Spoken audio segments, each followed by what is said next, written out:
Alaikum. Join the IT Sparks official YouTube channel and Facebook page using the links on screen to start learning digital skills absolutely free. Thank you.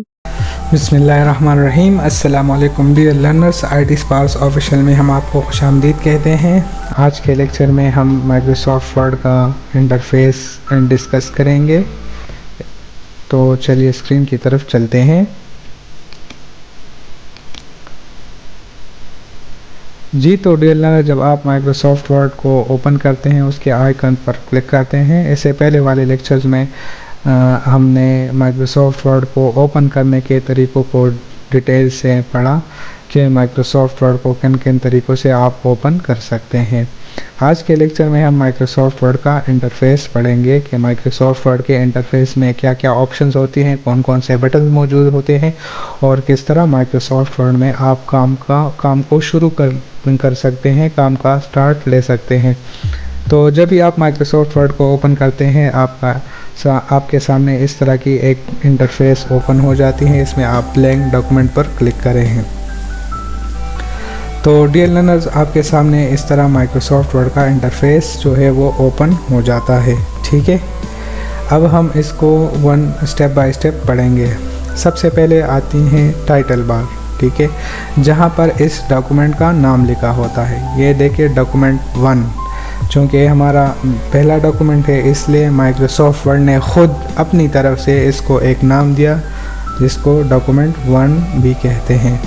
ठीक है, ये होता है, ये क्या है, ये टाइटल बार है। बेसिकली ये इस जगह को जहाँ पर माइक्रोसॉफ्ट वर्ड के फाइल को नाम असाइन होता है उस नाम को हम टाइटल बार कहते हैं। जहाँ पर ये नाम शो होता है उस जगह को हम टाइटल बार कहते हैं। टाइटल बार के बिल्कुल लेफ़्ट साइड पर आपके पास ये जो बटन्स नज़र आ रहे हैं इस जगह को कहते हैं क्विक एक्सेस टूल बार। देखें, क्विक एक्सेस टूल बार। ठीक है, इस जगह को क्विक एक्सेस का मतलब है कि माइक्रोसॉफ्ट वर्ड में काम के दौरान आपको कुछ इस तरह के बटन्स होते हैं, इस तरह के कुछ ऑप्शंस होते हैं जिसकी बार बार रिपीटेशन होती है, बार बार ज़रूरत पड़ती है। तो आप यहाँ ख़ुद अंदाज़ा लगाएं, अगर हम इस तरह के मेन्यू में या इस तरह के लेंथी मेन्यू से किसी बटन को सर्च करें और बार बार यहाँ पर आए, फिर उसको यूज़ करें, फिर बार बार यहाँ पर आए, तो ये काफ़ी मुश्किल हो जाता है। तो इसलिए क्विक एक्सेस टूल बार में आप अपने लिए अपनी मर्ज़ी का वो बटन या वो ऑप्शन रख सकते हैं जिसको आप बार बार इस्तेमाल करते हैं। तो बजाय कि आप किसी लेंथी मेन्यूज़ में उनको सर्च करें, वहाँ पर जाएं और अपना टाइम जो है काफ़ी वो आपका लेगा इस तरीके से। तो टाइम की बचत भी होगी और आपको आसानी से एक्सेसिबल भी होगा, आपको एक्सेसिबिलिटी बिल्कुल आसान हो जाएगी। तो आप क्विक एक्सेस टूल बार में वो बटन अपनी मर्ज़ी का या वो ऑप्शन लेके आ सकते हैं। किस तरह लेके आ सकते हैं? तो जो हमारे नए लर्नर्स हैं जो बिल्कुल शुरू से हमारे साथ इस कोर्स में उन्होंने ज्वाइन किया है, उनके लिए ये पॉइंट बहुत ही अहमियत की हामिल है। तो यहाँ पर मैं देखूँ, यहाँ पर सपोज़ मुझे किसी ऑप्शन की ज़रूरत है। चलो मैं यहाँ पर प्रिंट का कोई ऑप्शन लेके आता हूँ, क्योंकि जब हम कोई डॉक्यूमेंट टाइप करते हैं तो जाहिर सी बात है उसको प्रिंट करना भी होता है। तो बजाय इसके कि मैं यहाँ फाइल मेन्यू में जाऊँ और फिर यहाँ प्रिंट में जाऊँ, तो ये एक लेंथी मेथड है। इससे बचने के लिए मैं यहाँ पर अपने लिए प्रिंट का ऑप्शन लेके आता हूँ। किस तरह लेके आता हूँ? आप इस ड्रॉप डाउन एरो पर क्लिक करें जिसको customize quick access tool bar भी कहते हैं। अच्छा, तो लर्नर्स कस्टमाइज़ एक इससे पहले वाले लेक्चर में शायद आपको याद हो मैंने आपको ब्राउज़ का वर्ड समझाया था। ब्राउज़ का वर्ड जो है वो कंप्यूटर टर्मिनोलॉजी में सर्चिंग के लिए इस्तेमाल होता है, जबकि कस्टमाइज़ का जो वर्ड है कस्टमाइज़ ये यूज़र डिज़ायर्ड चेंजेस के लिए इस्तेमाल होता है कि कोई भी यूज़र अपनी मर्ज़ी से किसी भी ऑप्शन में, किसी भी मेन्यू में वो अपनी मर्ज़ी से मुताबिक जब वो चेंजेस करना चाहता है तो उसके लिए जो लफ्ज़ यूज़ होता है वो कस्टमाइज़ यूज़ होता है। तो इंशाल्लाह आगे जब आप कंप्यूटर के कोर्सेज़ मज़ीद पढ़ेंगे, जब इस तरह के वर्ड आएंगे ब्राउज़, कस्टमाइज़, तो वो आपको कंफ्यूज नहीं करने देंगे, क्योंकि इंशाल्लाह यहाँ पर मैंने आपको ये बहुत वाज़ेह कर दिया, ये बहुत क्लियर कर दिया, तो आपको आगे फ्यूचर में इस तरह की कोई कंफ्यूजन नहीं रहेगी। तो हम बात कर रहे थे कि हम क्विक एक्सेस टूल बार में अपनी मर्ज़ी का कमांड या अपनी मर्ज़ी का कोई भी ऑप्शन किस तरह ऐड कर सकते हैं। जब हम यहाँ ड्रॉप डाउन एरो पर क्लिक करें तो देखिए यहाँ पर एक ड्रॉप डाउन मेन्यू इसको कहते हैं।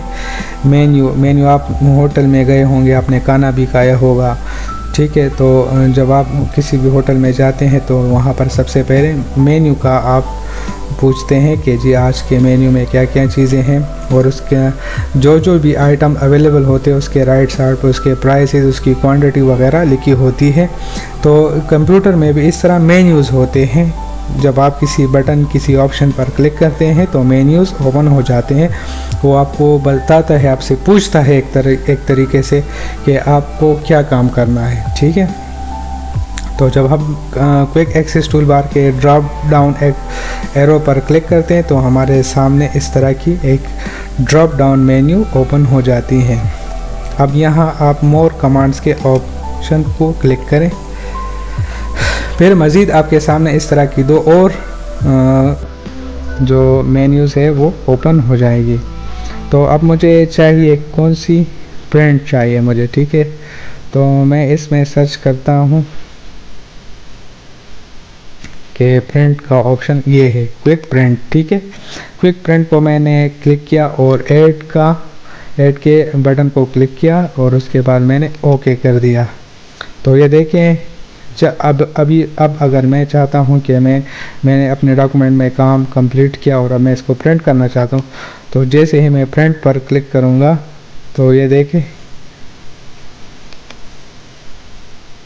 ये कौन सा, अच्छा ये असल में सेविंग के ऑप्शन पर इसलिए जाता है कि क्योंकि मेरे पास प्रिंटर जो है वो इंस्टॉल नहीं है। जब आपके पास प्रिंटर इंस्टॉल होगा तो वो इस तरह के मेन्यू में चला जाएगा, प्रिंट वाले में, ठीक है। क्योंकि अभी मेरे कंप्यूटर सिस्टम के साथ प्रिंटर इंस्टॉल नहीं है तो इसलिए वो सेविंग पर चला जाता है, ठीक है। तो इस तरीके से हम यहाँ पे एक एक्सेस टूल बार में अपनी मर्ज़ी का कमांड या अपनी मर्ज़ी का ऑप्शन या आप अपनी मर्ज़ी का टूल, जो भी आपको मुनासिब लगे आप कह सकते हैं, वो यहाँ ऐड भी कर सकते हैं और रिमूव भी कर सकते हैं। अब मैं चाहता हूँ कि यहाँ से जो क्विक प्रिंट का ये बटन मैंने ऐड किया, मैं चाहता हूँ कि यहाँ से रिमूव करूँ इसको, मुझे इसकी ज़रूरत नहीं है। तभी सेम प्रोसेस है, आप इस एरो पर क्लिक करें, मोर कमांड्स पर जाएँ और यहाँ पर क्विक प्रिंट पर क्लिक करें और इसके बाद रिमूव पर और ओके पर। तो देखें यहाँ से वो बटन जो है वो रिमूव हो गया, ठीक है। इसके अलावा राइट साइड पर हमारे पास मिनिमाइज़ का ऑप्शन है, मैक्सिमाइज़ और क्लोज़ का बटन है। जब हम इसके नीचे वाले ऑप्शन को यहाँ इस एरिया को डिस्कस करेंगे, इस जगह को कहते हैं रिबन, ठीक है। इस जगह को क्या कहते हैं, रिबन। फिर रिबन में हमारे पास टैब्स होते हैं, जैसे फाइल टैब है, ठीक है, होम टैब है, इंसर्ट टैब है, ड्रॉ का है, डिज़ाइन का है, लेआउट का है, रेफरेंस, मेलिंग, व्यू, हेल्प वगैरह, ये सारे टैब्स हैं। हर एक टैब्स में मौजूद ऑप्शन स्पेसिफिक काम के लिए होते हैं। तो इंशाल्लाह आने वाले लेक्चर्स में हम एक एक टैब्स को तफसील से डिस्कस करेंगे और उस पर काम भी करेंगे। अच्छा, इसके बाद डियर लर्नर्स बारी आती है, यहाँ पर हमारे सामने आप देख सकते हैं रूलर्स हैं, ठीक है। इस रूलर्स की मदद से हम टेक्स्ट को आगे पीछे कर सकते हैं, ठीक है। ये लेफ़्ट साइड पर भी होता है और यहाँ ऊपर भी होता है। जब आप लेफ़्ट साइड बॉटम कॉर्नर में देखें तो यहाँ पर आपको पेजेस का नंबर नज़र आएगा कि अभी तक आपके पास कितने पेजेस ओपन है और उसमें कितने वर्ड्स है। हमने कोई लिखा ही नहीं कि तो वर्ड 0 शो हो रहे हैं, देखें वर्ड 0 है। तो चलिए कुछ लिखते हैं।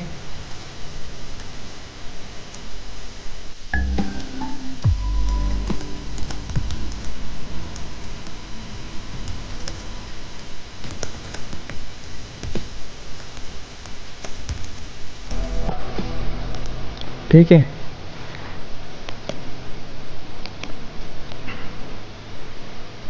ये मैंने एक लाइन लिख लिया, ठीक है।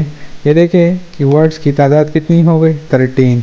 यहाँ वर्ड काउंट का ऑप्शन होता है, ठीक है।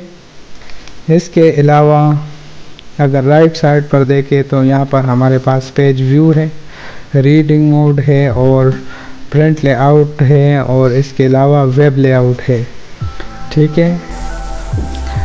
इसके अलावा यहाँ पर हमारे पास जूम का ऑप्शन है, हम पेज को जूम इन और जूम आउट भी कर सकते हैं। इसके अलावा राइट साइड पर हमारे पास स्क्रॉलिंग बार होता है जिससे हम पेज को अप डाउन कर सकते हैं। तो ये था माइक्रोसॉफ्ट वर्ड का इंटरफेस के इसमें क्या क्या चीज़ें हैं और किस तरह हम उसको जान सकते हैं और हमें कहाँ पर कौन कौन सी इंफॉर्मेशन मिल सकती है। अगले लेक्चर में हम माइक्रोसॉफ्ट वर्ड के जो टैब्स हैं उसको हम डिटेल से पढ़ेंगे कि हर एक टैब में कौन कौन सी ऑप्शन है, कहाँ कहाँ इस्तेमाल होती हैं और किस वक्त इस्तेमाल होती हैं। अगर तो आपने अभी तक हमारे चैनल को सब्सक्राइब नहीं किया तो सब्सक्राइब करें ताकि हर आने वाला लेक्चर वो सबसे पहले उसकी नोटिफिकेशन आपको मिल सके और आप हमारे साथ इस कोर्स में बने रहिए। तो मिलते हैं अगले लेक्चर में, तब तक के लिए मुझे इजाज़त। For more amazing videos like this, follow us on Facebook and subscribe to our YouTube channel. Just click the links on your screen.